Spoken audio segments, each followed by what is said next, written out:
The time gap between these images of Hanoi is more than half a century.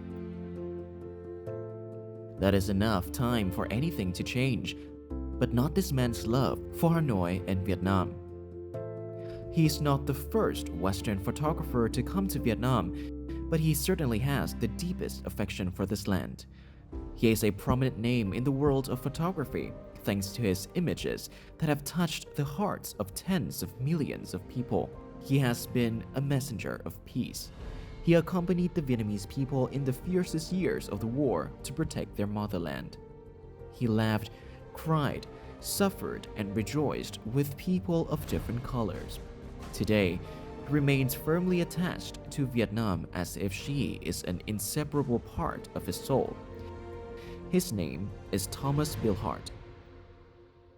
Considered as one of the most extraordinary photographers in the German Democratic Republic, Thomas Billhardt has won the worldwide recognition for his photographs in many countries and crisis regions of the world, including Vietnam. During the 1960s and 1970s, when the war was at its peak, his photographs of daily life amidst the war in Vietnam were powerfully poignant, while those delicately captured moments documented the horrors of the war for the first time. They also show the chronicles of the whole nation striving towards peace. And today we are very lucky to have a chance to talk to the one and only Thomas Billhardt. First of all, thank you very much for joining us on Talk Vietnam. I'm very happy to be here. Yeah. After so many bad times when I was before here. And how many times have you been to Vietnam? Now I'm the 12 times. 12 times. But in the wartime I was 6-7 times. Every time from beginning 1967 and to 1975 when it's finished. I was the first photographer that go from Hanoi, Biscayne to Saigon.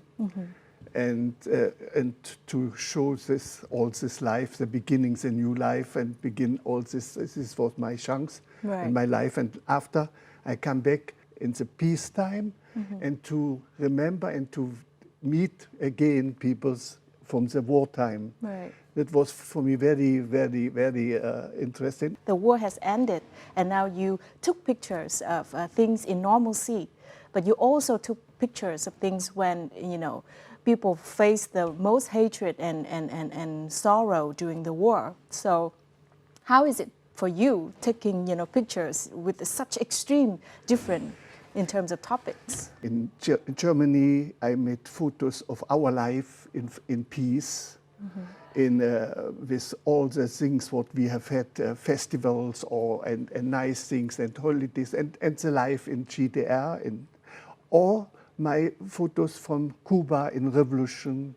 I was in Chile by Allende. I was in Soviet Union. I was around in the war too. And now the first time I come here, I go in a war. In the wartime, you can go in a hotel and you have and you see nothing, so you made not photos. You must go in this place where it's danger and to make photos. Robert Capa, the big photographer, was died in Vietnam long time before. He said, if you not near of this situation, so you made not good photos. Because you are near, you are died. This is about this. I think of my family. And I sleep not. I have dream in the night. I have angry. I remember me of the time of war in Germany. I was a little boy. I remember exactly when the bombing coming, the alarm. And now I come here and it comes, remember again. And the first day when I come here in Hanoi, I was in a hotel Metropole. I remember very well. I see, oh, water, okay. I made a douche. I stay inside, and in this moment, beginning the sirene. Whoa. And I was so shocked all my friends, they go in shelter. All they go down and happy. And it's bombing, it is a situation, I must go off the street. And this was the first moment of the street. Before, when I come, I see so much people. And I ask me, this is war, this is a danger, but so much people of the street. But so I go out in this, so go look, and was no people. Where are the people? I look. And then I see, I understand, waren die Betonrohre aus Beton, zack, zack, zack, zack. Und ich war, these are people's inside. Now I understand. And so I begin the first photos of war. It is not, it is a reality. For Thomas Billhardt, photography began to play a leading role in his life quite early. His mother, who worked as a photographer, began to teach him about photography when he was 14. Then, in the early stages of his career, he gained practical experience as a photographer in the brown coal open-cast mines of Großkaina, where he witnessed and empathized with the lives of the poor workers. After graduating in photography in 1962, Thomas Billhardt became a freelance photographer to pursue freedom of photographic expression. As a member of the Socialist Unity Party, Thomas Billhardt traveled internationally as a reportage photographer.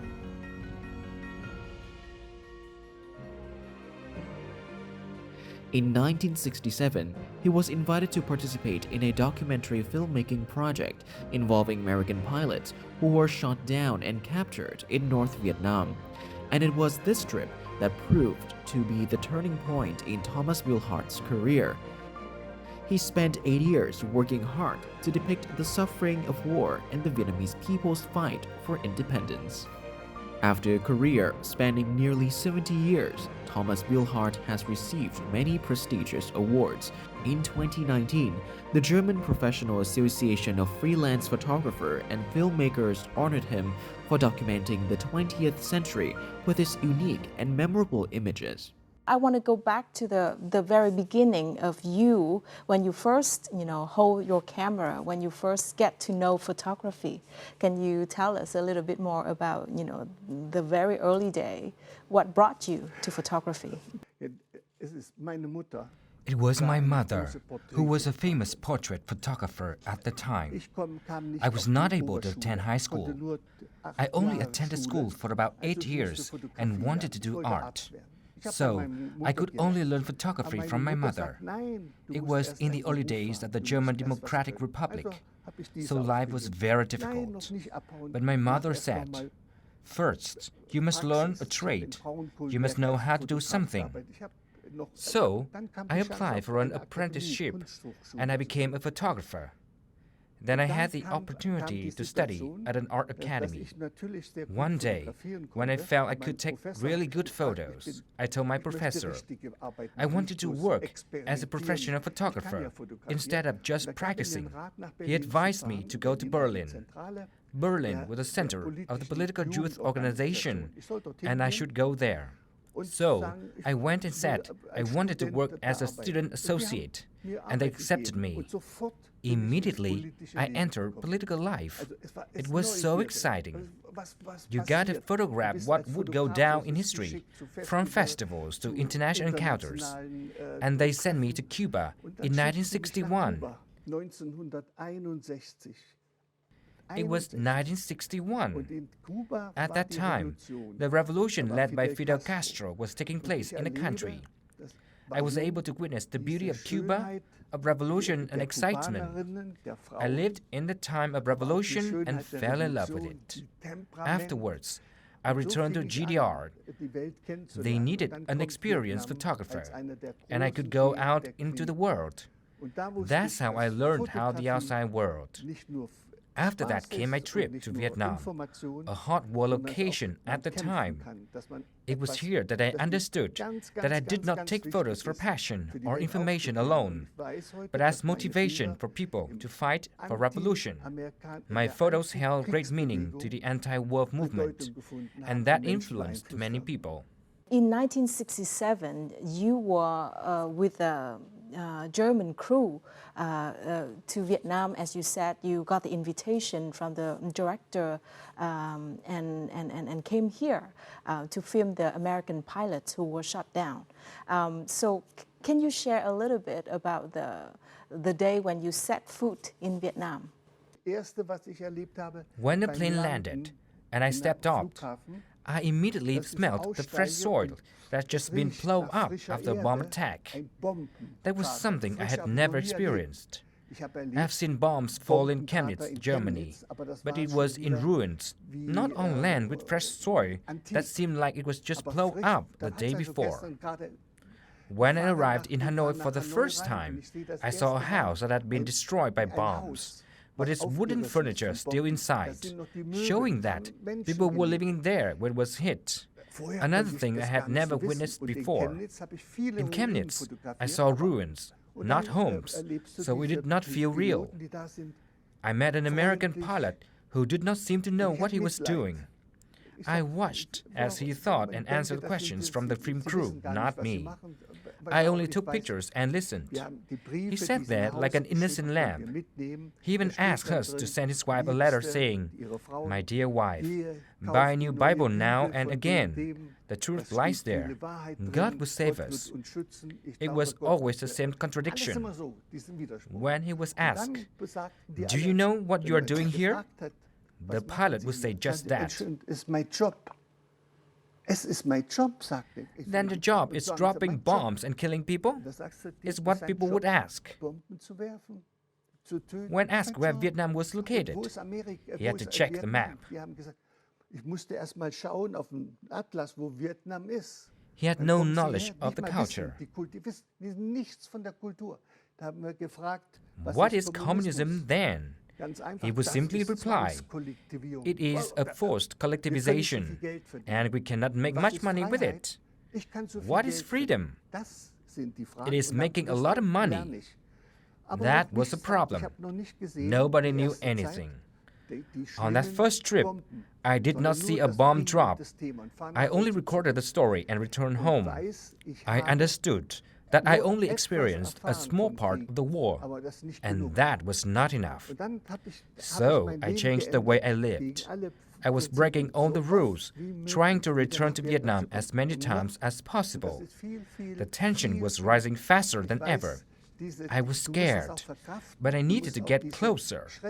I knew I could die, but I also needed to be strong, to side with things as terrifying as death, especially the meaningless death and the pain of Vietnamese people. I could not just stand there and snap photos. I needed to feel the lives there. Upon my return home, I promptly processed the photos to get them out of the world as soon as possible. The world needed to see these photos immediately. And when I returned to Vietnam, I continued searching and taking as many photos as possible. I even went to faraway areas such as Dong Hới, where everything was destroyed, and there were no longer churches and kindergartens. The pilots always claimed they only bombed military targets. That was what they insisted. Yet, when I asked, "So who destroyed everything here?" it could only be the Americans, his co-workers, or even himself. The conflict remained, and I grew stronger mentally. I had dedicated my life to the freedom and the victory of Vietnam, and I would do that again in a heartbeat. Dafür habe ich mein Leben eingesetzt und würde es auch wieder machen. During his career, Thomas Billhardt visited 70 countries. But his time working in Vietnam left the most indelible mark on his life. Through Thomas' camera lens, the land and people of Vietnam have become treasured memories of the past. Those memorable wartime snapshots in time showed people's genuine feelings in the most difficult of moments. From the joy of welcoming a child born in wartime to the bomb shelters crisscrossed on the pavement, from empty streets before and after each air raid, to the enthusiastic war effort and the fighting atmosphere, all for the front line. From bright childish faces to the moment when imprisoned American pilots received letters from home. All contain touching stories about people's perseverance and faith and stun the viewer with the brutal reality of an unjust war.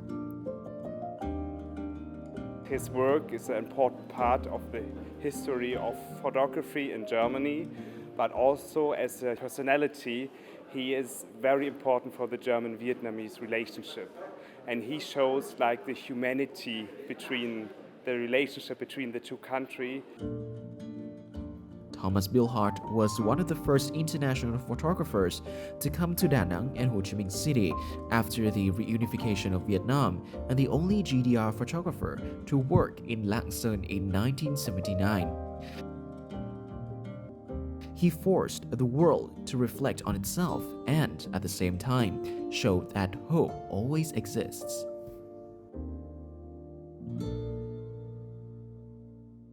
You have a very special techniques of taking photos. Can you share more about it?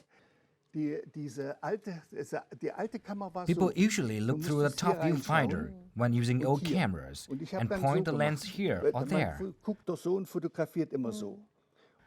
But I would hold my camera like this and look away before clicking the shutter.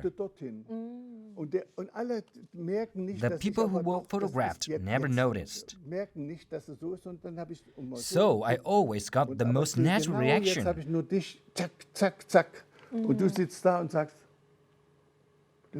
Okay.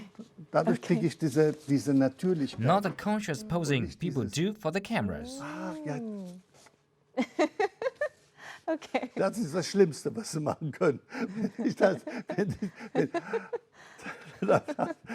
ist bei mir.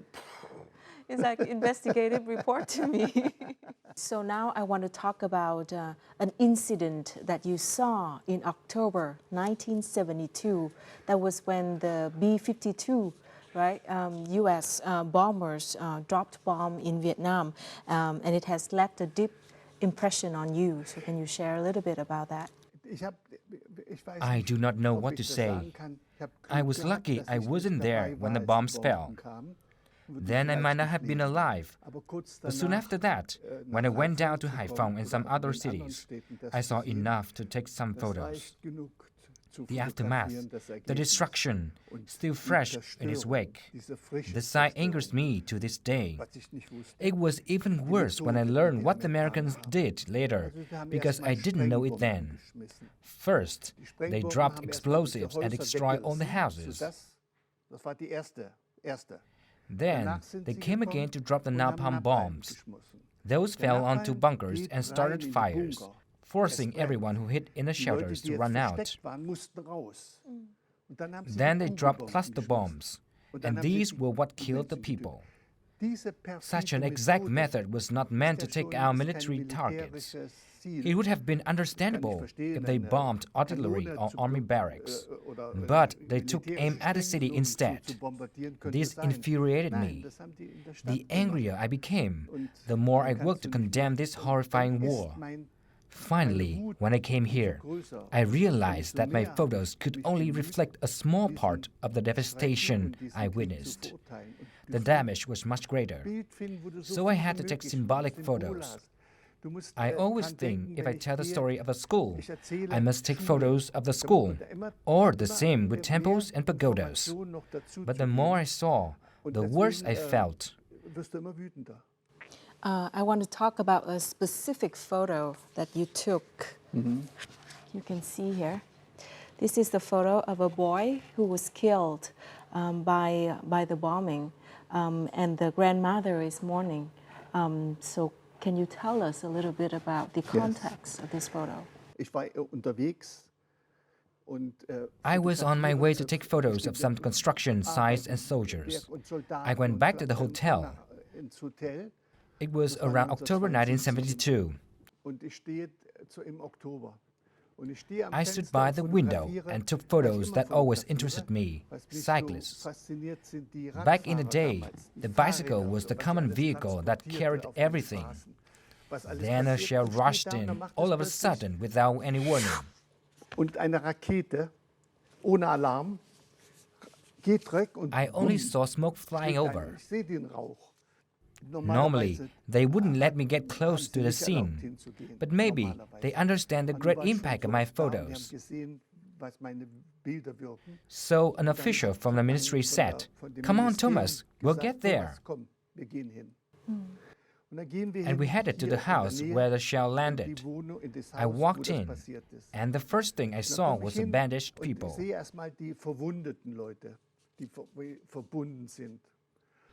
There was a metal shield with a lot of holes in it.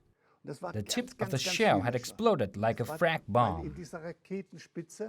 I took photos of them. Then we went to the hospital. I saw a man lying there, and a child who lost both legs. They were the victims of that shelling. And I was brought to the mortuary. When they opened a body bag, there was a woman inside with shrapnel in her head, on which I saw "Made in USA." I couldn't take a snapshot of it. It was too heart-wrenching for me. Then I heard a soft moaning from a nearby room around the corner. I looked. There was a little light, but I saw a woman with her grandchild. I kept looking at them for a while and walked around to the room. I could not capture them. I had a flash, but using it in such situation would be insensitive. I spoke to the grandmother, but she couldn't understand German, and I couldn't speak Vietnamese. However, I still tried to say, "Grandma, please excuse me. I need to take this photo. I promise to bring this image to millions worldwide." I think I was brave enough to do so. I was aware of how important my photos were. I went to the door and rested my camera firmly on it. So it only took me a second to capture this moment.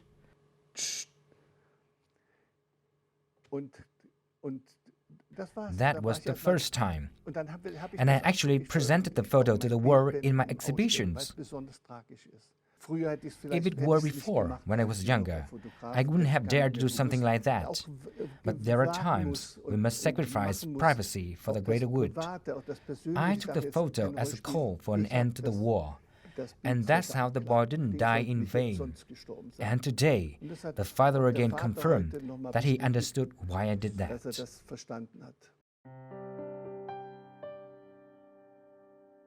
It has been 24 years since Thomas Billhardt first set foot in this house. It was here that a subject's family lived, a subject in a striking image, one that made him stop and ponder, and which ultimately tormented him the most.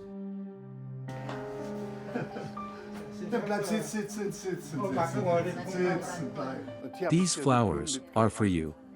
And you still look healthy. Thank you, thank you. I'm still good as ever. As I'm here to visit you today, I find that you are very healthy. But I cannot be completely happy, because your son couldn't be with us. If it weren't for that event, we would be more happy. Und ich bin xảy ra như vậy là tính bây giờ hơn 5 năm. Das Ereignis geschah schon vor über 50 Jahren. This man was once very angry with Thomas Billhardt because a few years after the Americans bombed Hanoi and killed his son, he learned a foreign photographer had captured that traumatic moment. But also very quickly, he came to understand that the photographer also had an inner struggle when deciding to shoot, to produce a picture that moved millions of hearts. I always have a special affection for that photo. It has traveled all over the world, known by millions, and is a testament to the cruelty of war. Tôi nghĩ rằng bức ảnh bây giờ vẫn có tác dụng đối với tình hình bây giờ. Maybe, to these two men, 50 years feels like yesterday. But the past has become a part of history, and they have played different roles in shaping that history. For Thomas Billhardt, all such subjects connect to his soul, deepening his love for Vietnam. That love was the driving force that motivated him to conduct his unremitting mission to expose war crimes to the world.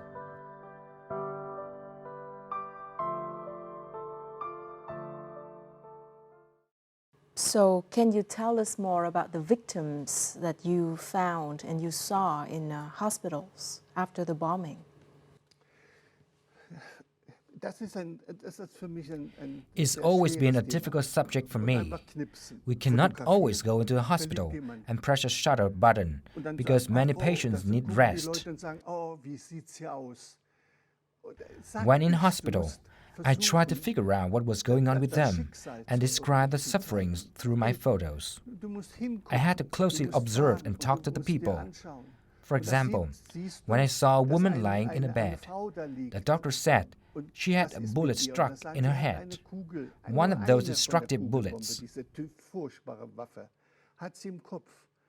They let me see an X-ray film showing the bullet inside her head, and I took a photo of it. Without that image, people would only see a woman lying on a hospital bed. The image of the bullet must be shown to everyone. When I visited the operating room, a man was lying there with wounds all over his body, and many doctors were involved in the operation. I had to capture them in the moment well, so the viewers could feel the victim's pain. I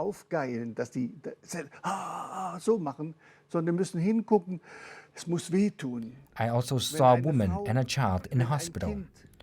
The child was very small, about 3 or 3 months old, but had shrapnel embedded in bones. I looked at the mother, holding her child, and pondered how to shoot a photo that conveyed that agony. In fact, I will capture part of the scene I witnessed in reality. For example, when seeing a 3-year-old child who lost both legs due to a bomb attack, that child was about the same age as my daughter. People were worried about how the kid would feel when he realized he had lost both his legs. Those were the actions of a colorless pilot, or one that was simply doing his job without being aware of the results. I always knew I must take photos to expose these war crimes. However, I had to be careful not to take photos that spread extreme fear. For example, the scene where a person's stomach gaped open. I could not capture it because that would be too shocking for people. We could shoot when the stomach was closed to let viewers discern the pain. And you need to take photos with your heart. Taking photos with your heart. Sure. Actually, it's a lot more complicated than that. When I put away my camera, it wasn't over yet. I still had those images in my mind. When I returned to the hotel, I kept thinking about them and couldn't sleep. They became my constant concern. When I got home and developed a film, the photos gradually appeared. Back then, we had to develop a film to produce photos. And when I did that, those experiences came back to me. I know I didn't make those photos for myself. I fought against the war with those photos. I had to make every effort to get the photos published by sending them to the newspapers, getting them on television, and including them in exhibitions. And the memories just kept coming back to me over and over again. At some point, I'll get tired of it. During the war, when I was in Vietnam, to be honest, I also had to get drunk at night sometimes, so I could relieve the pressure. However, I couldn't do that every day. It wouldn't be very good for my health. Obviously, you confronted a lot of sadness, a lot of horror of the war, and with your camera, you captured those images and bring it to international audience. Soviet Union in 1967. The German Democratic Republic in 1969. Chile in 1971, and many more places. Those were Thomas Billhardt's public photo exhibitions during the fiercest moments of the war in Vietnam and made a strong impression. At a time when international media coverage of Vietnam was still limited, Thomas Billhardt's photos surprised viewers when they first appeared in major newspapers and magazines. Vì những cái bức ảnh của anh ấy là có cái giá trị tố cáo và lên án chiến tranh rất là mạnh mẽ. Và ảnh của anh ấy là có một cái tiếng vang lớn ở trên thế giới, không những ở Cộng hòa Dân chủ Đức hay ở Cộng hòa Liên bang Đức, mà còn ở cả các cái nước phương Tây như thể là Mỹ, Anh, Pháp, Ý, khoảng chừng 300 cái cuộc triển lãm rồi tạp chí sử dụng cái ảnh của anh ấy. Anh ấy coi cái đó là một sự an ủi để bù đắp lại cái mất mát của những người Việt Nam, của các em bé Việt Nam đã bị chết vì chiến tranh. If a picture is worth 1,000 words, the hundreds of photos taken by Thomas Billhardt in Vietnam helped the world's public get a comprehensive panorama of what was happening in the country. Moreover, the reality of these images stirred up waves of anti-war sentiment in Germany and elsewhere, giving strength to the Vietnamese people to fight on until the ultimate victory. So beside Hanoi, you also traveled and took photos in many other regions in Vietnam. Could you share with us about your trips and what did you see?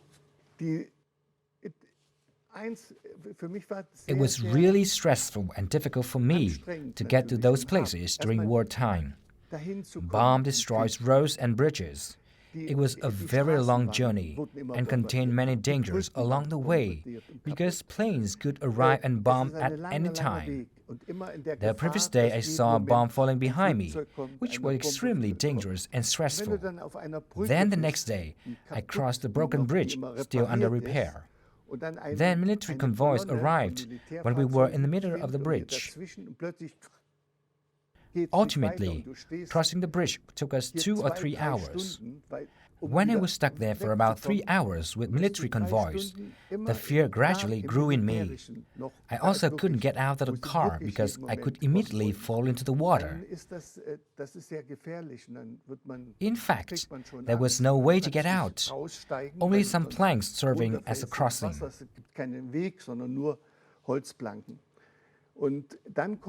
Then, when I arrived in Vĩnh Linh, I found that the locality was much poorer than Hanoi.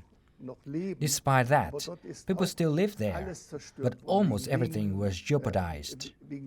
And when in Vĩnh Linh, we walked down the street, all we could see were coconut trees in the darkness. Then we started to crawl into the underground city. I couldn't go down further in the tunnels due to my size. Of course, I wanted to go down there, but I was too big and tall. At that moment, I felt scared. I couldn't step inside. However, I still took photos of the locals' life from the outside. I was really moved by how the Vietnamese managed to survive, recover, and fight against the enemy. Those underground classrooms, houses, and hospitals I captured from the outside left an unforgettable impression on me. So, too, was the meeting with Hồng Lý, a 17-year-old girl at the time. She traveled there to volunteer in Vĩnh Linh from Hanoi, along with a crew of 18 girls.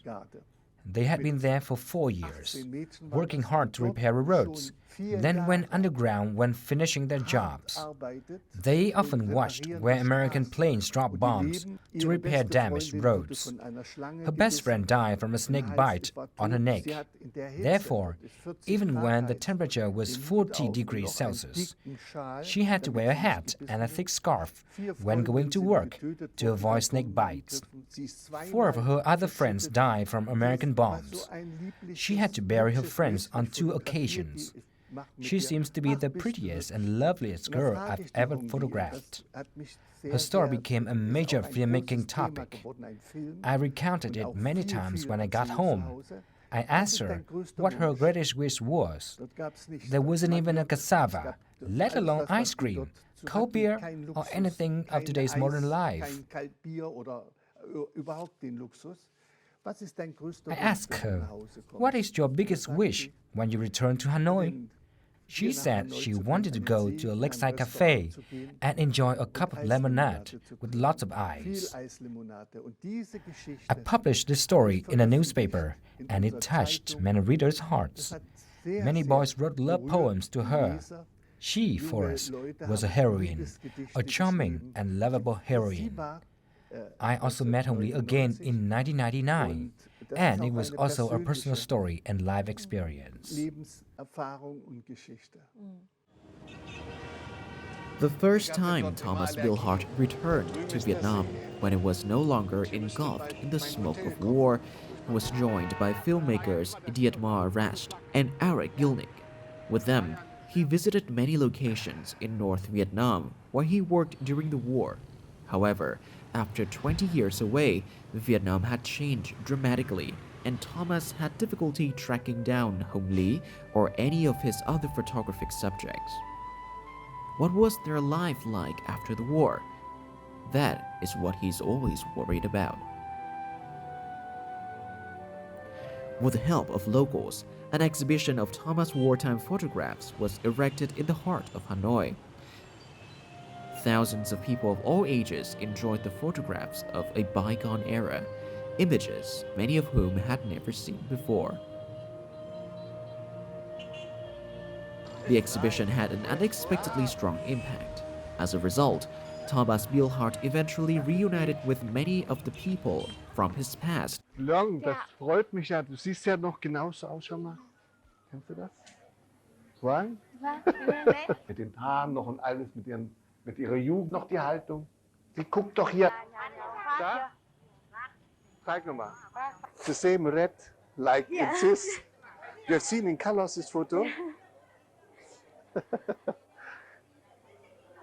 So I am so happy this photo come back to here.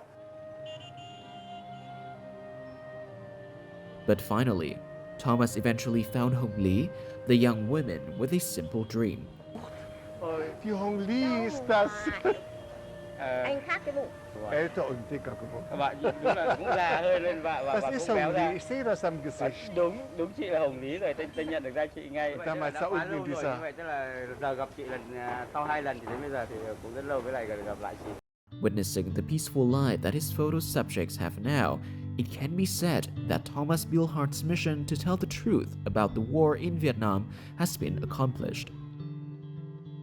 He reunited with Nguyễn Thị Ánh Lương, the military student with an innocent smile full of life. He reunited with Đoàn Trang, the girl in the innocent red shirt. And Hồng Lý, the young girl who has then become a grandmother. He considers them to be the people he loves, and they considered him like a family member. Cũng là 24 năm mới gặp lại anh ấy. Nhưng mà thấy anh như thế là rất khỏe. Tình cảm quá, tại vì ở đây là nói về tình cảm của hai nước. Nhưng mà đây là ngoài nói tình cảm của gia đình, kiểu giống như là một người anh xa gia đình ở đến gặp em thôi.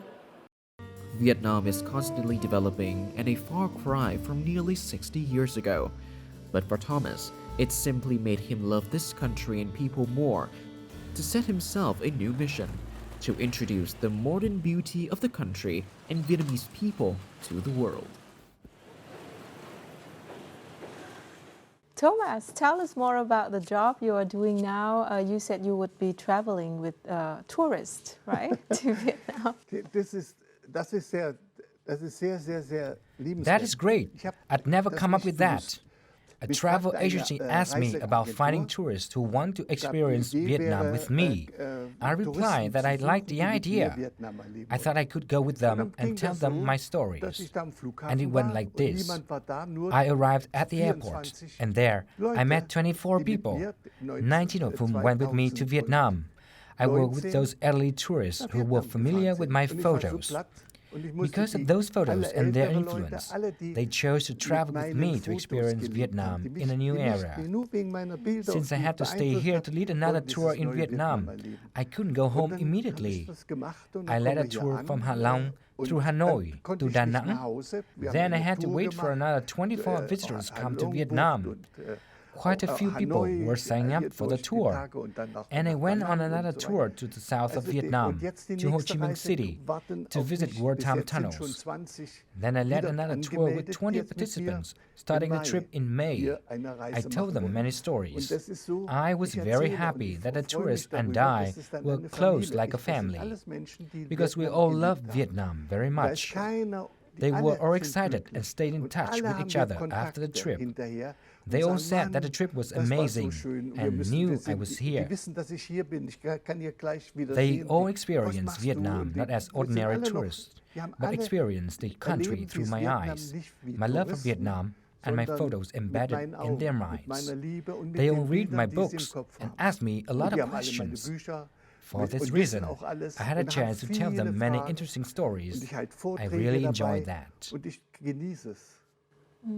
Yeah, beautiful, because you understand Vietnam so well. So I think it's a really, really good thing if they can help you sharing your knowledge and expertise about Vietnam. So after all, Thomas, can you define your love for Vietnam in one sentence? It's my second home. I was so much here, and every time is this, when you feeling very strong, wenn du gelitten hast mit, wenn du auch Schmerzen gehabt hast. Since I witnessed and endured the pain of war, my love for Vietnam has grown even bigger. Love can ease the pain. I was miserable when experiencing the war, so now I can live in love. And I had an opportunity to come back here, thanks to your concern, so I can see how lovely Vietnam is today. I did the right thing. It was the best thing I have ever done. Thank you very much.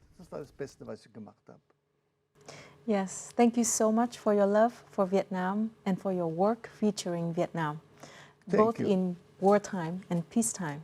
And we wish you all the best for your future endeavors. Thank you. So for 5 decades, Thomas Billhardt traveled through more than 70 countries and photographed scenes that moved him with commitment and passion, the mystery of the world and the attempts to remedy it, and repeatedly the smiles of the people he met. Thomas is still traveling with his cameras, still capturing life and spreading humanity through his photos. And I hope that the life and work of Thomas Billhardt has touched you and inspired you to live fully to the best potential of yourselves. And that has also brought us to the end of this episode of Talk Vietnam. Thank you very much for watching, and see you again next time.